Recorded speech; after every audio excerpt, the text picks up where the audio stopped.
Hi, my name is Deepika. These are my colleagues, Jen, Ross, Jackie, and Richard. And today we're going to talk to you about the American Village, which is going to be a housing community with mixed-style different houses, functioning more like a micro-district. It's going to be located in South Russia, and really the promise is to provide you with the best lifestyle possible, more like a paradise, and it's going to be personalized to your individual needs or each family's needs. This vision really came about because there's a demand in the market for good housing. So there's also a huge rising population of upper and middle class income levels, and so they're looking for good, modern, convenient housing styles. And in terms of supply, there's a lack of good housing available in that area. Really the housing is constrained to the city areas, but not really in the suburban areas, which is a developing trend.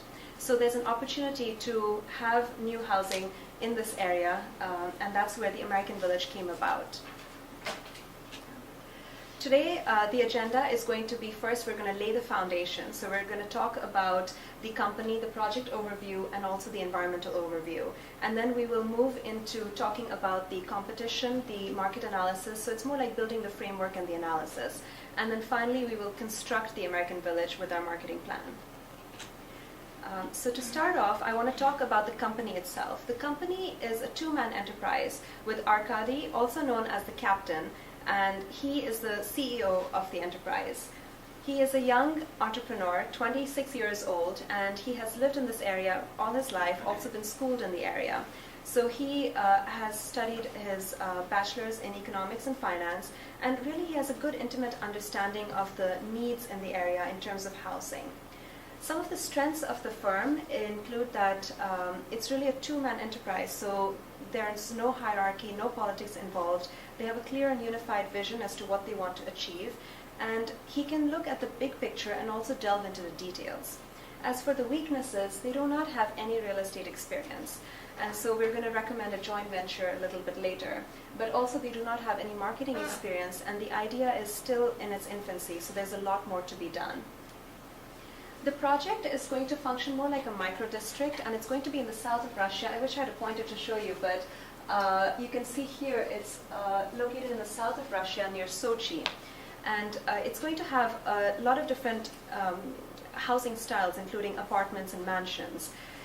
It's going to be in the north of Krasnodar, outside the city area, and part of the land has already been purchased.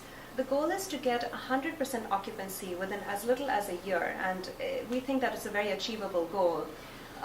Also, the return on investment is expected to be 25% over a 6-year time frame. And this area is, project is also going to generate a lot of jobs and build new infrastructure in this region that really almost needs it. In terms of the project funding sources, you can see here a number of different agencies that are ready to fund this project. The amount requested is in the range of $50 to $100 million, so we expect it to be a little more on the costly side.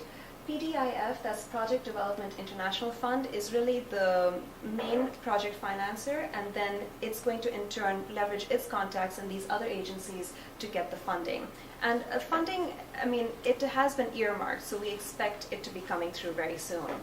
Some of the stipulations of the funding that will be, first of all, 51% of the materials, building and construction, should be from the US.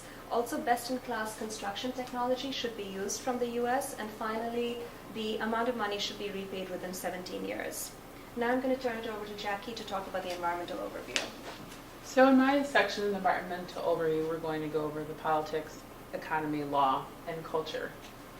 In regards to politics, currently Russia is definitely transitioning from a communist to a capitalistic society, so from the fall of the Soviet Union. From that era, there's a strong emphasis on the central government that is shown in the national and the local government. In the local government, the governor is Alexander Kachev, who has handpicked most of the top government officials in the area, and the captain is definitely leveraging his relations with the local government to apply for funding support from his colleagues that he knows. He also has one of the big emphasis One of the big concerns that the community has to focus on is definitely corruption. Bribery is seen as the cost of doing business in this region. In regards to the economy, Casa Nora has the third highest rate of construction in the area. Multinational corporations and tourist agencies definitely see this as a very friendly place to do businesses. Philip Morris and Pepsi actually have operations in this area. There is a 10.3% investment growth rate in the area, and in 2014, Casa Nora is going to host the Sochi Winter Olympics, which will definitely put this area on the international spotlight, and has garnered an investment boom in this area, which is one of the reasons why there's been so many country-themed villages in this area. In regards to law, property law, tax law, and foreign direct investment are the three areas that we focused on.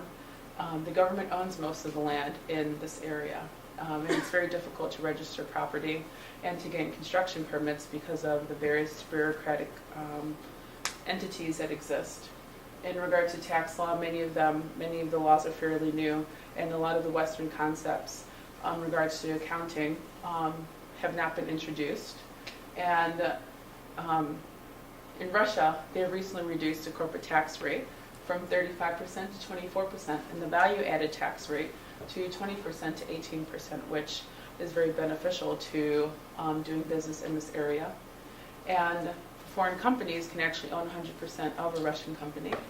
And we've listed 3 different laws that have been installed to improve the business environment, which includes a civil code that strictly codifies intellectual property. There have been new standards that have been introduced that promote fair competition and reduces monopolies. And there are local profit tax. The local profit taxes have been reduced from 17.5% to 13.5% in Casa Nora. In Russia, there's definitely a preference for foreign-made goods. American products are seen as top-notch. The transition from the communist society to a capitalistic society is definitely affecting various cultural dimensions, especially with our target market, which is young middle class, which is young urban middle class families, because they didn't really live all their lives in the communist era. They really lived in the capitalistic era. So some of the marketing impacts that the various cultural dimensions that we focused on is that the captain and the American village really have to hone in on the forced decision-making aspect. Increased focus on family needs that different different Russians have. In regards to power distance, the minimization of inequality within the different social groups in Russia, the high level of paternalism also, which is that a lot of people will actually expect a lot of services in relation to the village that is being built, and they will also have to take into account the increasing demand of luxury goods that a lot of Russians have in the past 20 years. And so we're going to focus on building the framework. I'll be discussing building the framework here. There are 2 main construction trends that are going on in Russia. The first is a movement from communist era multifamily apartment buildings, which had very little amenities and poor infrastructure and utilities, to large multifunctional developments that have both condos and single-family homes. And the other construction trend is underground construction, which is primarily seen in cities of like St. Petersburg and Moscow, where there's very little open real estate to build on. So therefore, a lot of things are being built on the ground, such as warehouses, shopping malls, and